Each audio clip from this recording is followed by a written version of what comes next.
تعالى وبركاته.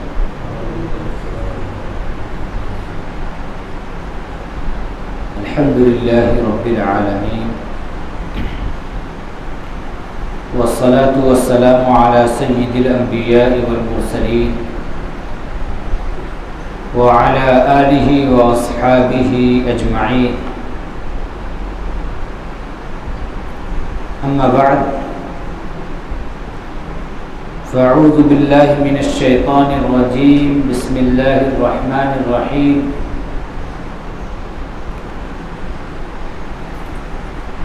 يا أيها الذين آمنوا توبوا إلى الله توبة نصوحا عسى ربكم أن يكفر عنكم سيئاتكم ويدخلكم جنات تجري من تحتها الأنهار يوم لا يخزي الله النبي والذين آمنوا معه نورهم يسعى بين أيديهم وبأيمانهم يقولون ربنا أتمم لنا نورنا واغفر لنا إنك على كل شيء قدير. آمنت بالله صدق الله العلي العظيم وصدق رسوله النبي الأمين المكين الكريم ونحن على ذلك لمن الشاهدين والشاكرين والحمد لله رب العالمين. محترم حاضرین سامعین،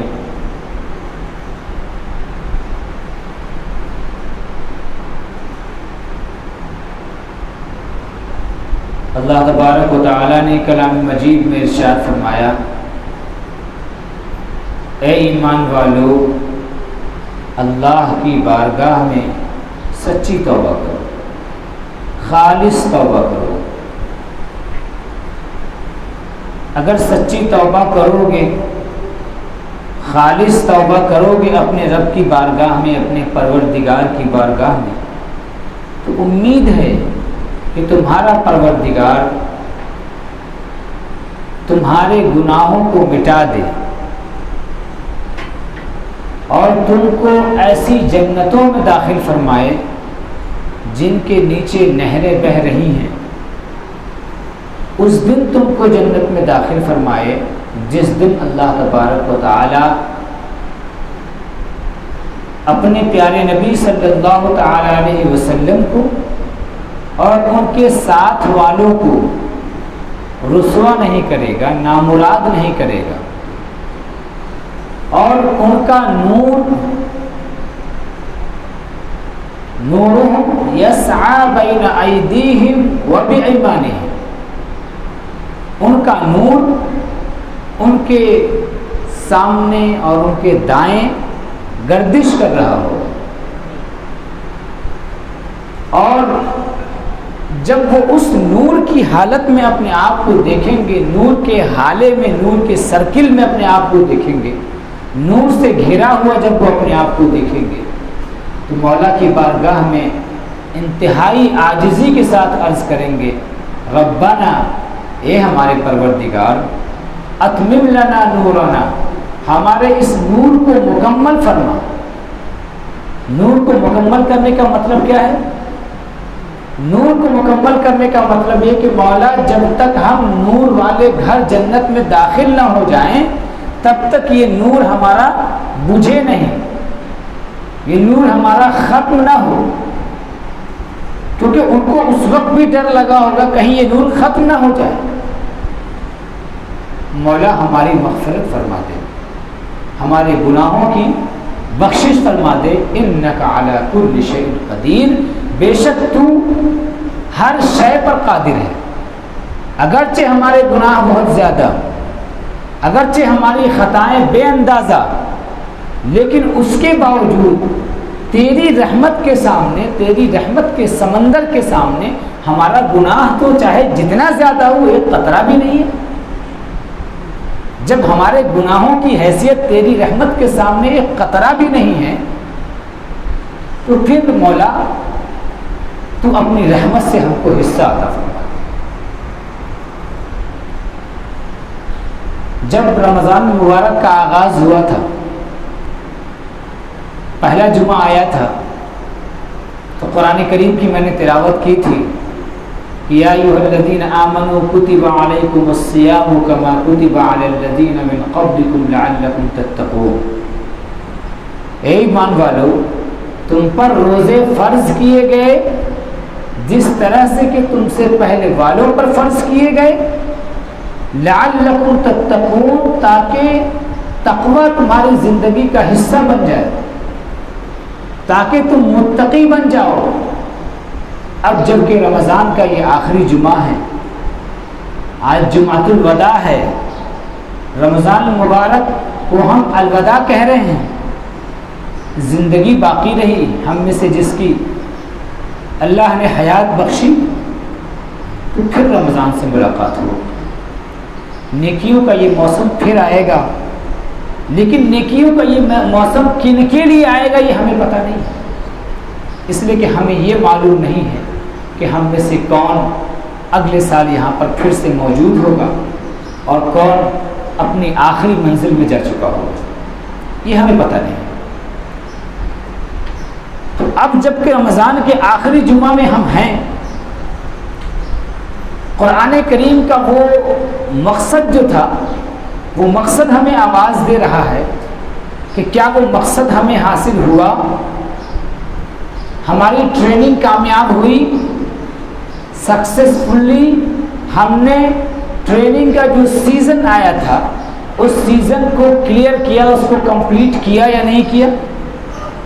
اسپریچول بزنس کا جو ایک موسم آیا تھا اس موسم کو ہم نے زیادہ سے زیادہ اپنے لیے استعمال کیا یا نہیں کیا، یہ ایک سوال ہے۔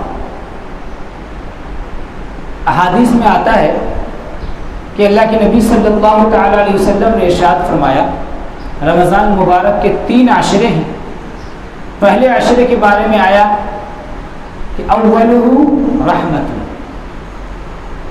دوسرے عشرے کے بارے میں آیا اوسطہ مغفرت، اور تیسرے عشرے کے بارے میں آیا وآخرہ نجات من النیران، اور آخری عشرہ جہنم سے آزادی کا ہے۔ ہم اللہ تبارک و تعالیٰ کے ان بندوں میں شامل ہوئے یا نہیں جن کو اللہ کی رحمت حاصل ہوئی؟ ہم اللہ تبارک و تعالیٰ کے ان بندوں میں شامل ہوئے یا نہیں جن کو اللہ کی مغفرت حاصل ہوئی؟ ہم اللہ تبارک و تعالیٰ کے ان بندوں میں شامل ہوئے یا نہیں جن کو کہ مولا نے جہنم سے آزادی عطا فرما دی ہے؟ یہ جو ٹائم ہے، یہ جو وقت اب جا رہا ہے، یہ انٹروسپیکشن کا وقت ہے، محاسبے کا وقت ہے، غور و فکر کا وقت ہے، سوچنے کا وقت ہے۔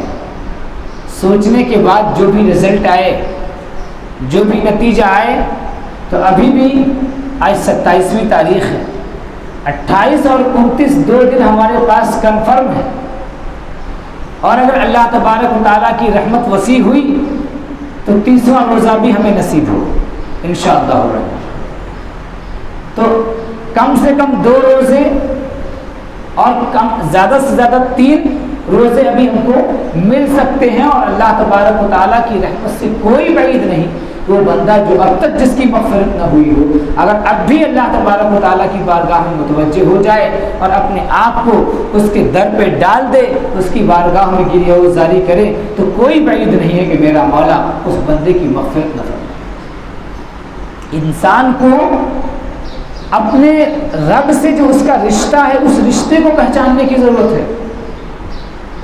انسان کا رب سے، اپنے خالق سے، میرے مولا سے جو رشتہ ہے اس رشتے کو پہچاننے کی ضرورت ہے۔ اس کائنات میں سب سے زیادہ محبت والا رشتہ، سب سے زیادہ پیار والا رشتہ اگر کسی کا کسی سے ہے تو وہ بندے کا اپنے مولا کے ساتھ۔ ایک مرتبہ کی بات ہے، آقا کریم علیہ الصلوۃ والتسلیم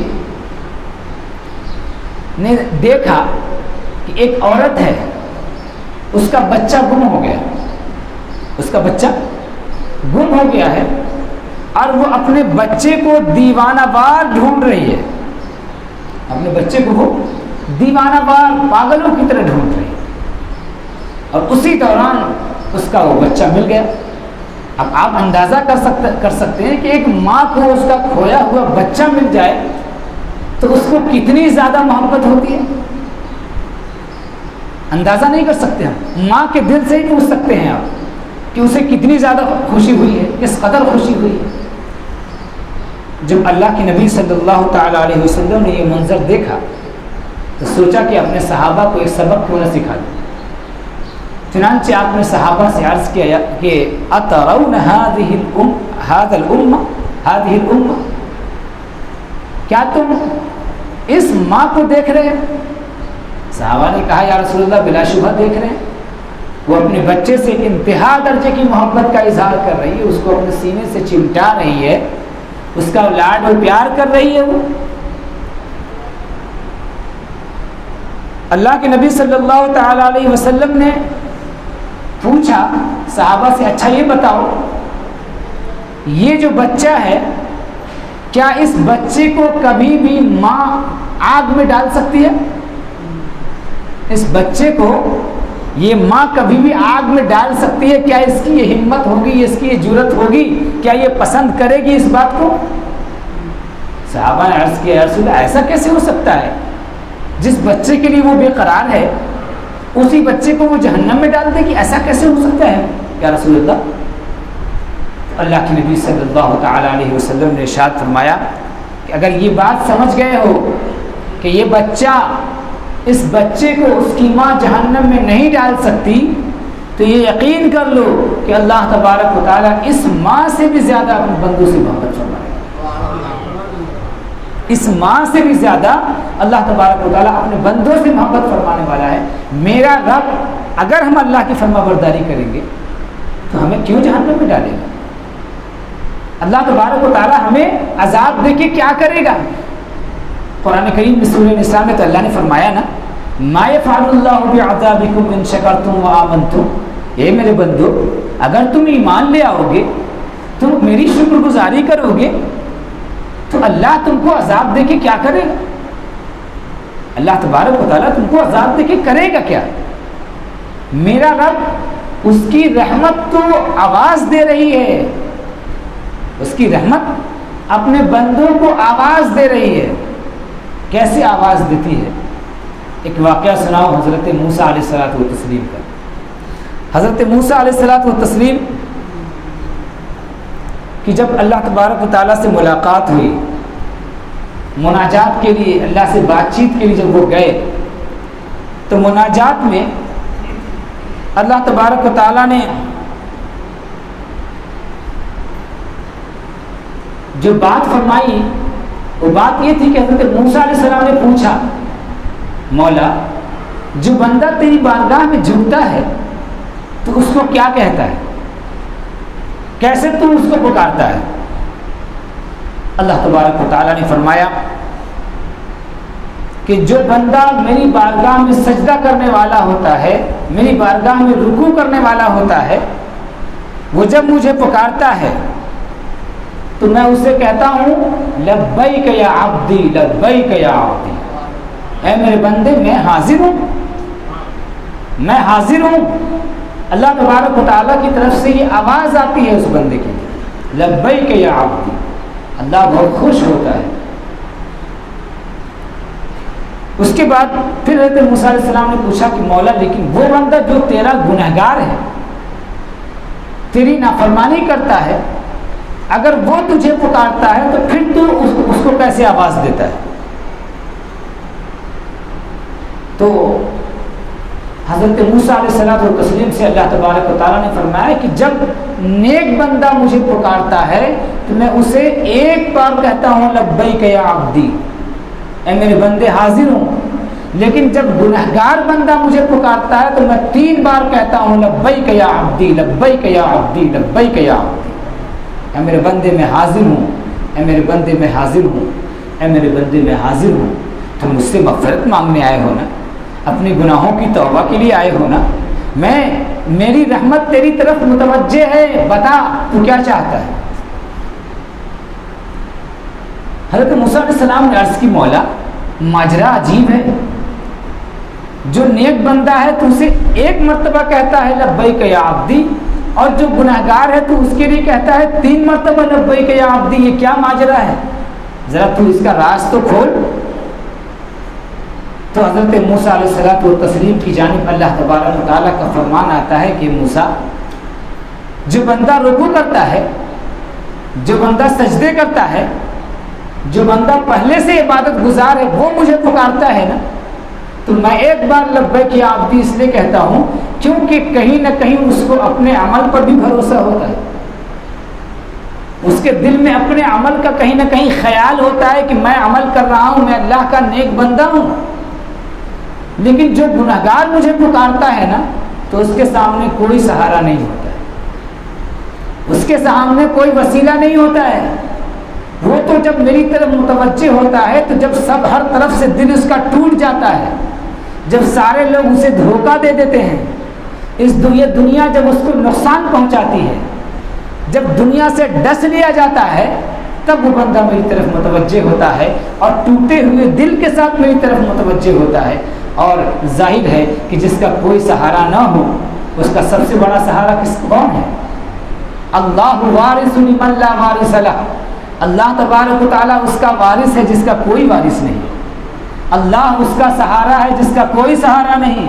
حسبنا اللہ و نعم الوکیل، اللہ ہمارے لیے کافی ہے اور وہ بہترین ہمارا کارساز ہے۔ نعم المولا و نعم النصیر، وہ کتنا اچھا مولا ہے اور کتنا اچھا وہ مددگار ہے۔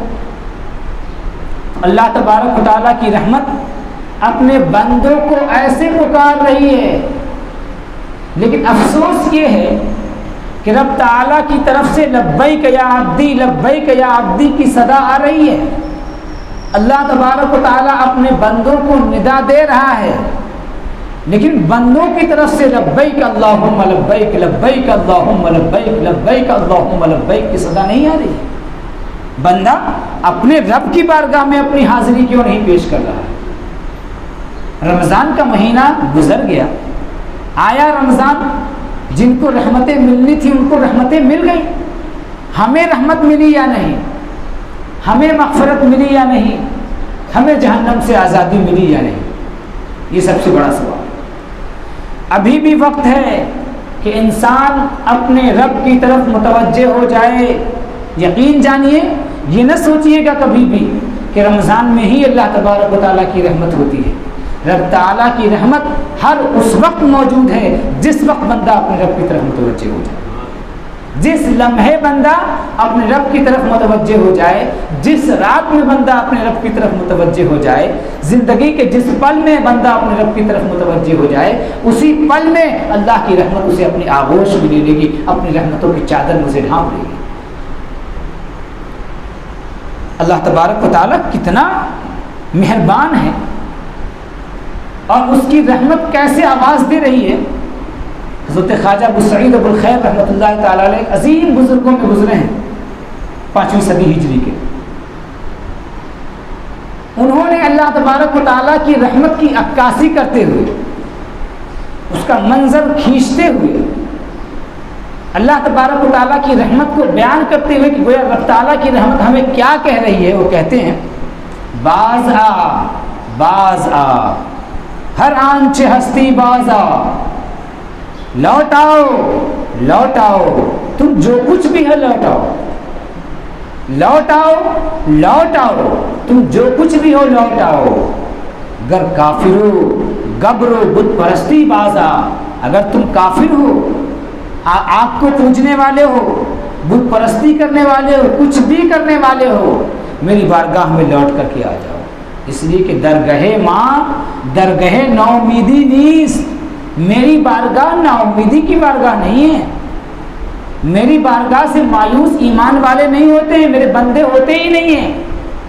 بندوں کے لیے رب تعالیٰ کی رحمت کھلی ہوئی ہے، اس کا دروازہ چوپٹ کھلا ہوا ہے، جو بھی ہو اللہ کی رحمت کے گھر میں داخل ہونا چاہے، جب چاہے جس وقت داخل ہونا چاہے اللہ تبارک و تعالیٰ کی رحمت میں داخل ہو جائے، اس کے لیے کوئی پابندی نہیں ہے۔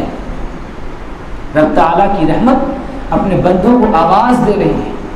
اللہ تبارک و تعالیٰ ایسا بتانا ہی چاہتا ہوں کہ جس دن ہمیں اپنے رب سے اپنے رشتے کا احساس ہو جائے گا نا، جس دن یہ احساس ہو گیا کہ ہمارا اپنے رب کے ساتھ رشتہ کیسا ہے، یہ رشتہ جس دن آپ کو معلوم ہو جائے گا نا، اس دن آپ کا تعلق اپنے رب کے ساتھ مضبوط ہو جائے گا۔ اپنے خالق کے ساتھ، اپنے مالک کے ساتھ، جس نے ہم کو نعمتوں میں گھیر کر کے رکھا ہے، جس نے ہم کو بڑی محبت سے پالا ہے، ہماری پرورش فرمانے والا ہے، انسان اپنے رب سے دھوکے میں کیوں پڑا ہوا ہے؟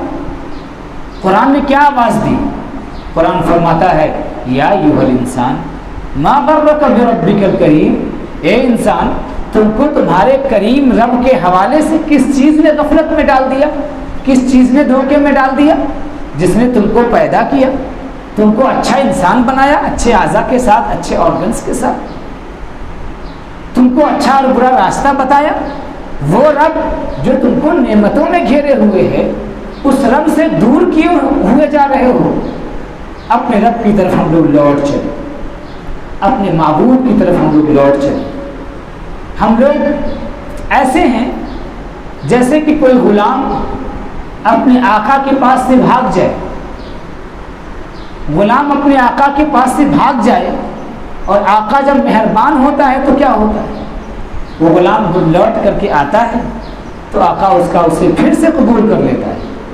ہم بھگوڑے غلام ہیں، رب تعالیٰ کے در سے اس کی نعمتیں کھانے کے باوجود، اس کی تمام تر چیزوں کو استعمال کرنے کے باوجود، اس کی ایک ایک سانس میں اس کے محتاج ہونے کے باوجود ہم اس کی نافرمانی کر رہے ہیں، اس کے در سے بھاگے جا رہے ہیں، اور اس کی رحمت ہمیں آواز دے رہی ہے کہ میرے بندے، تیرے گناہ اگر آسمان کی بلندی تک پہنچ گئے ہیں اور تیرے گناہ اگر پوری ہوئے زمین پر بکھر گئے ہیں، تب بھی میری رحمت تیرے لیے بند نہیں ہوئی ہے، تو لوٹ آ میری بارگاہ میں، میری رحمت تیرے لیے تیار ہے، تیرا استقبال کرنے کے لیے تیار ہے۔ کتنا خوش ہوتا ہے میرا رب۔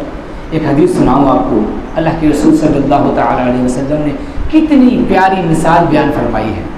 سرکار دو عالم صلی اللہ تعالی علیہ وسلم ارشاد فرماتے ہیں کہ اللہ تبارک و تعالی، مسلم شریف کی حدیث ہے، اللہ تبارک و تعالی اس بندے سے بھی زیادہ، اس انسان سے بھی زیادہ اپنے بندوں سے خوش ہوتا ہے، اپنے توبہ کرنے والے بندوں سے خوش ہوتا ہے۔ کس انسان سے زیادہ؟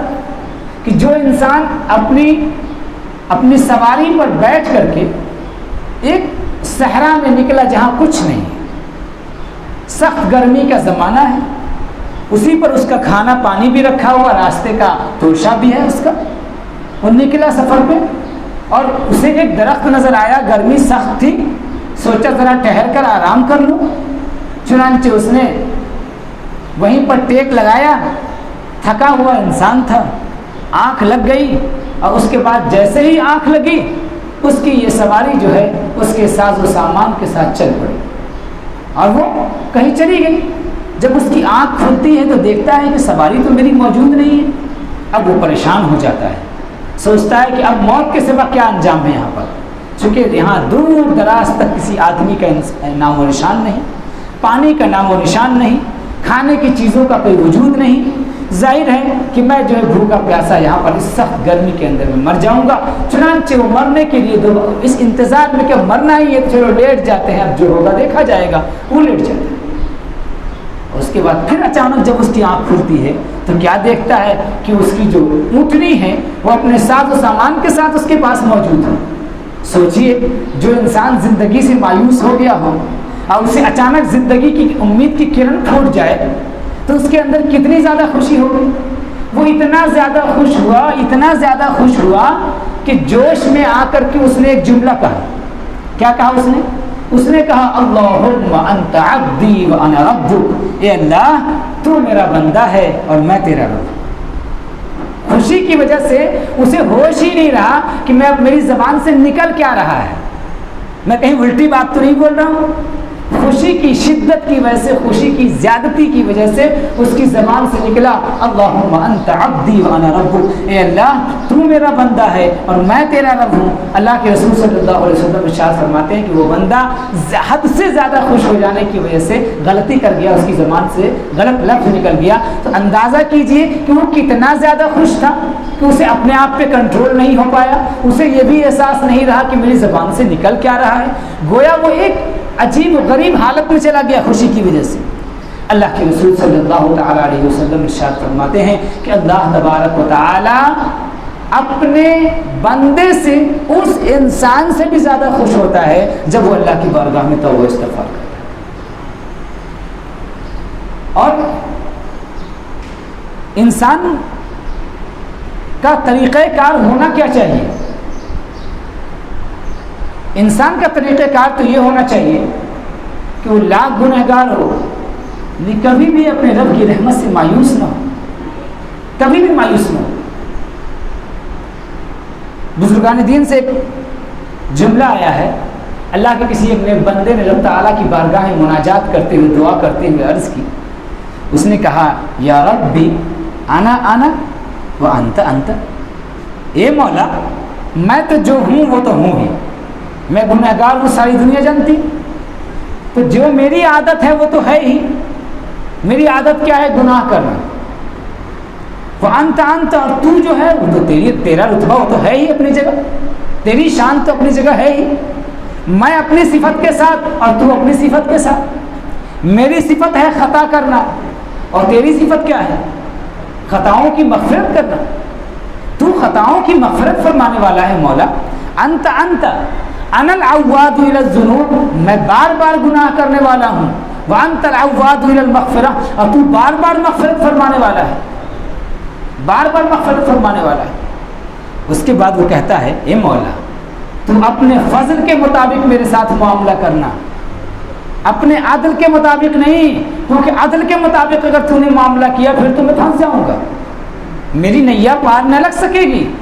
تو اپنے فضل کے مطابق مجھ سے میرے ساتھ معاملہ فرمانا، عدل کے مطابق میرے ساتھ معاملہ نہ کرنا. اور وہ کہتا ہے مولا تیرے پاس نیک بندے تو بہت سارے ہیں لیکن میرے پاس مغفرت کرنے والا رب کوئی اور تو نہیں ہے. تیرے پاس بہت سے نیک بندے، تیرے کوئی غوث ہے، تیرا کوئی قطب ہے، کوئی ابدال ہے، کوئی صدیق ہے، کوئی شہید ہے، کوئی کچھ ہے، کوئی کچھ ہے. تو نے بے شمار اپنے نیک بندوں کو بنایا ہے جو بڑے بڑے اونچے مقام پہ ہیں. تیرے بندے تیری بندگی کرنے والے تو بہت ہیں لیکن میرے پاس مغفرت کرنے والا رب ایک ہی ہے. میرے پاس کوئی دوسرا در نہیں ہے جس در پہ میں جاؤں اپنے گناہوں کی مغفرت کے لیے. میرے پاس کوئی اور در نہیں ہے، میرے پاس کوئی اور رب نہیں ہے مولا. فاغفر لی، مولا لہٰذا مجھ پر میری مغفرت فرمانا. ورحمنی، اور مجھ پر رحم فرمانا. امت کو جس دن اپنے رب سے اپنے رشتے کا ادراک ہو جائے گا اور جس دن امت کو اپنے رشتے کا ادراک اپنے نبی کے ساتھ ہو جائے گا. یہ دو رشتے ایسے ہیں نا، بڑے پیارے رشتے ہیں. نبی کی شان بھی دیکھیے، آقا کی شان دیکھیے کہ ان کا اپنی امت کے ساتھ کیسا تعلق ہے. ہم لوگ جانتے ہیں کیسا تعلق ہے. اللہ کی بارگاہ میں عرض کرتے ہیں اللہم رب حب لی امتی، رب حب لی امتی، رب حب لی امتی. راتوں کو رونا حضور کا کس کے لیے تھا؟ آہوزاری رات کی کس لیے تھی؟ حضور کے پائے مبارک جو سوج رہے تھے کس کے لیے سوج رہے تھے؟ نبی کے ساتھ رشتہ ہمارا مضبوط رہے، اپنے رب کے ساتھ ہمارا رشتہ مضبوط رہے. اپنے رب کے ساتھ اپنے رشتے کو پہچانیے اور اپنے پیارے رسول صلی اللہ علیہ وسلم کے ساتھ اپنے رشتے کو پہچانیے. کیونکہ اللہ کے نبی صلی اللہ تعالیٰ علیہ وسلم نے ایک دعا خاص بچا کے رکھی ہے. آپ کیا فرماتے ہیں؟ ان لکل نبی دعوۃ مستجابہ. ہر نبی کی ایک دعا جو ہے ایسی ہے جو گارنٹیڈ ہے کہ اللہ اسے قبول کرے گا ہی، رد کرے گا ہی نہیں کسی حال میں. تمام دعاؤں میں انبیاء کی امید ہوتی ہے قبولیت کی پوری پوری، لیکن ایک دعا ایسی ہے جو گارنٹیڈ ہے، ایک دم رد ہو ہی نہیں سکتی. اللہ کے نبی صلی اللہ تعالیٰ علیہ وسلم کی شان دیکھیے، امت سے محبت دیکھیے. فرماتے ہیں کہ اختبأتہ لامتی، میں نے اس دعا کو اپنی امت کے لیے چھپا کے رکھا ہے، بچا کے رکھا ہے کہ جس دن میری امت پریشان حال ہوگی، جس دن میری امت دشواریوں سے گزر رہی ہوگی، اس دن میں اسی دعا کا سہارا لے کر کے اپنے رب کی بارگاہ میں اپنی امت کی مغفرت کے لیے دعا کروں گا. اللہ کے نبی صلی اللہ علیہ وسلم کا سجدہ کل قیامت کے دن جس دن شفاعت کے لیے سجدہ کریں گے، وہ سجدہ کس کے لیے ہوگا؟ امت کی مغفرت کے لیے ہوگا نا. سجدے میں جائیں گے، کتنا لمبا سجدہ کریں گے کچھ پتہ نہیں ہے. اللہ کی بارگاہ میں سجدے میں جائیں گے اور فرماتے ہیں سرکار کہ میں اپنے رب کی ایسی حمد کروں گا، اللہ تبارک و تعالیٰ کی ایسی بڑائی بیان کروں گا اور ایسے الفاظ سے اللہ کی بڑائی بیان کروں گا کہ ویسے الفاظ اللہ نے مجھ کو پہلے کبھی سکھائے ہی نہیں تھے، اسی وقت اللہ تعالیٰ میرے دل میں وہ الفاظ ڈالے گا۔ اللہ کی ایسی حمد بیان کروں گا کہ وہ رب جو اب تک انتہائی غضبناک تھا، وہ رب جو اب تک انتہائی ناراض تھا، اس کی رحمت جوش میں آ جائے گی اور آواز آئے گی، یا محمد ارفع راسک اشفع تشفع سل تعطا، اے پیارے حبیب اپنا سر اٹھائیے، شفاعت کیجئے، شفاعت قبول کی جائے گی، آپ مانگیے تو صحیح، آپ کو عطا کیا جائے گا۔ اس کے بعد پھر امت کی مغفرت کا دروازہ اور شفاعت کا دروازہ کھولے۔ ان دو رشتوں کو پہچانیے۔ اللہ کے نبی صلی اللہ علیہ وسلم نے کیا فرمایا؟ قرآن میں کیا کہا گیا کہ جو لوگ اپنے جانوں پر ظلم کر لیں وہ آپ کی بارگاہ میں آئے، سرکار کی بارگاہ میں آئے، سرکار کی بارگاہ میں آ کر کے کیا کریں؟ وہاں دعائیں مغفرت کریں اللہ سے، رسول بھی ان کے لیے دعائیں مغفرت کریں تو ضرور اللہ تبارک و تعالیٰ کو توبہ قبول کرنے والا، رحم فرمانے والا پائیں گے۔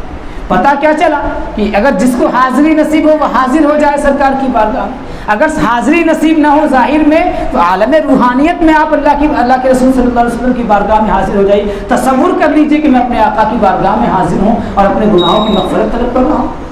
ان دو رشتوں کو پہچانیے، اپنے رب کے رشتے کو پہچانیے اور سرکار دو عالم صلی اللہ تعالی علیہ وسلم کے اپنے رشتے کو پہچانیے۔ یہ دو رشتے ہمارا خزانہ ہے، ہمارا چین ہے، ہمارا سکون ہے، انہی رشتوں کے ساتھ تو ہم زندہ ہیں، یہ ہماری سانسوں کے باقی رہنے کی وجہ ہے، یہ ہماری سانسوں کے باقی رہنے کی وجہ ہے یہ، ورنہ ایسی زندگی سے فائدہ کیا جس میں بندے کا اپنے رب سے رشتہ معلوم نہ ہو، ایک امت کا اپنے نبی سے رشتہ معلوم نہ ہو، ایسی زندگی سے فائدہ ہی کیا ہے؟ ایسی زندگی سے مر جانا بہتر ہے۔